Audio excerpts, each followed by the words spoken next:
Hi guys, before starting with this video, let me tell you a fact. Astronauts can grow up to 2 inches taller in space. I wish I would have been an astronaut. Well, without wasting any time, let's start with the topic Cubital Fossa. So, Cubital Fossa is basically a triangular hollow space situated in front of the elbow region. और elbow के ऊपर जो present होता है वो तो cubital fossa होता है, लेकिन सिमिलर वे में नी के पीछे जो प्रेजेंट होता है वो होता है पोप्लीटियल फोसा।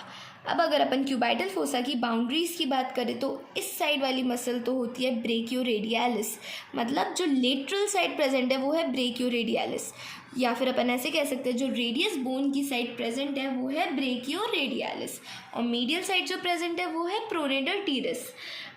प्रोनेटर टीरस को अपन फील कर सकते हैं प्रोनेशन करवाते वक्त, बहुत इजीली फील होती है। फिर उसके बाद बेस बनता है by the imaginary line joining the two epicondyles medial and the lateral epicondyle, और एपिक्स बनता है जहाँ पे ब्रेकियोरेडियालिस मीट करती है प्रोनेटर टीरस को। फाइन, अगर अपन इस डायग्राम में देखिए तो ये वाली मसल है ब्रेकियोरेडियालिस और ये वाली मसल है प्रोनेटर टीरस।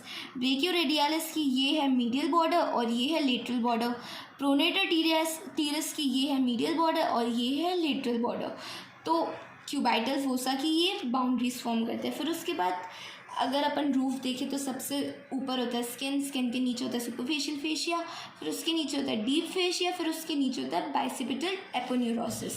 अगर अपन इस डायग्राम में देखें तो ये तो है बाइसेप्स ब्रेकिया है और ये जो ग्रीन रीजन है ये है बाइसेप्टल एपोन्यूरोसिस का, तो ये रूफ फॉर्म करती है। और अगर अपन सुपरफिशियल फेशिया में देखें तो दो वेन्स प्रेजेंट होती है, एक तो सिफेलिक वेन और एक बेसिलिक वेन। जो लेटरल साइड प्रेजेंट होती है वो होती है सिफेलिक वेन।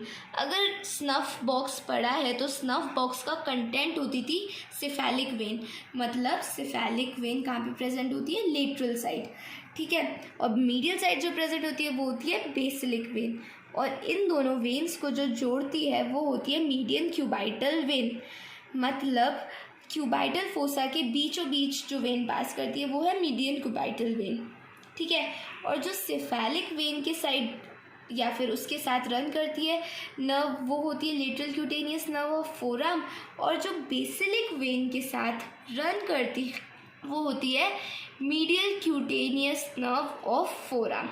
सुपरफिशियल फेशिया में ये सब चीज़ें प्रेजेंट होती है। उसके बाद फ्लोर कौन बनाती है क्यूबाइटल फोसा का, दो मसल्स फ्लोर बनाती है, एक तो ब्रेकियालिस और एक सुपिनेटर मसल। ये दोनों मसल्स ब्रेकियालिस तो ये वाली मसल हो गई, ये फ्लोर बनाती है, और सुपिनेटर ये वाली मसल हो गई, ये भी फ्लोर बनाती है। फिर उसके बाद आता है इसके कंटेंट्स, मतलब क्यूबाइटल फोसा में से कौन कौन सी चीज़ें पास करती है।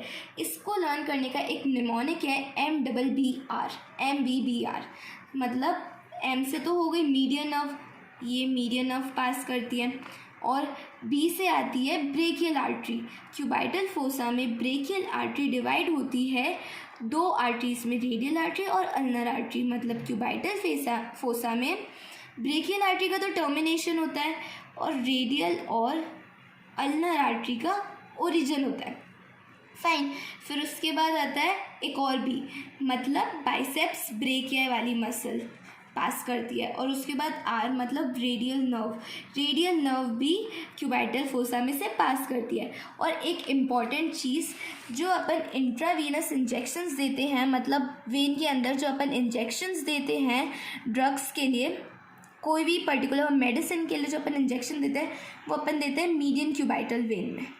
इंट्रावीनस इंजेक्शंस के लिए ये एक साइट होती है। Thanks for watching the video.